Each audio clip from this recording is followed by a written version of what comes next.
Ano gulat na gulat, Angela? Naging fresh lang ako, ah. Nagpapula ako ng buhok. Takot ka, ha? At least, I'm not stupid like you. Kung ako sa'yo, sana forever ka na lang nagtago knowing na may naghihintay sa'yo na warrant of arrest.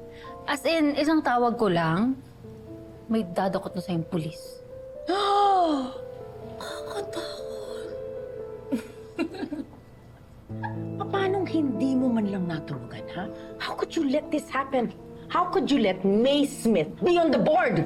Madam, hindi ko naman alam na magkakagano. Talagang, nagtataka nga ako. LQ ba to? As in loser's quarrel. Maiwanan ko muna kayo, mga madam. Ayaw kita mapagod. Huwag ka na mag-abala, baka wala kang load. Tumawag na ako. Ako mismo. Kasi nag-voluntary surrender ako. Kasi kaya ko mong patunayan eh. Na inosente ako. Oh, really na? Talaga. Dapat nga kayo ni Soraya ang matakot eh. Dahil ginagawa na ni Miss May ang lahat. Para ma-expose na kayo talaga ang totoong kriminal. Alam mo, sa tindi ng pinagdaanan ko sa'yo, deserve mong mamatay. Pati asawa ko na walang malay, dinamay mo. Hindi mo kayang gawin. Not in front of all these people.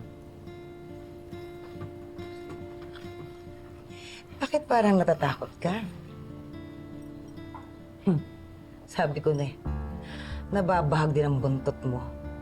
Lalo na pag wala yung mga guns sa paligid mo.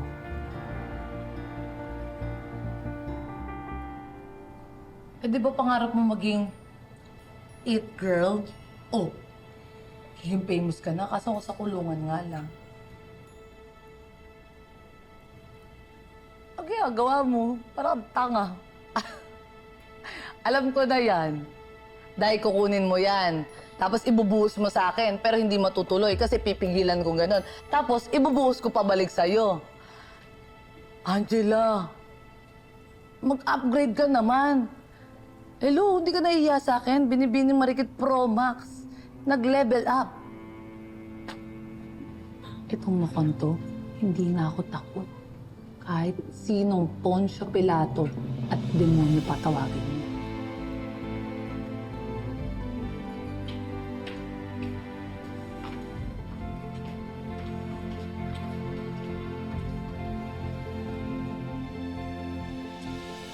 Huwag ka mag-alala. Hindi naman kita sasaktan ngayon eh. Una, hindi ako kagaya mo na walang pakundangan kumanakit ng kapwa. Pangalawa, gusto ko mabulok ka sa kulungan para pagbayaran mo lahat ng mga kademonyuhan mo. Alam mo, kahit magsumbong ka pa sa pulis, kahit ipagsigawan mo pa sa buong mundo, mapapaya ka lang dahil wala ka namang matinding ebidensya laban sa akin.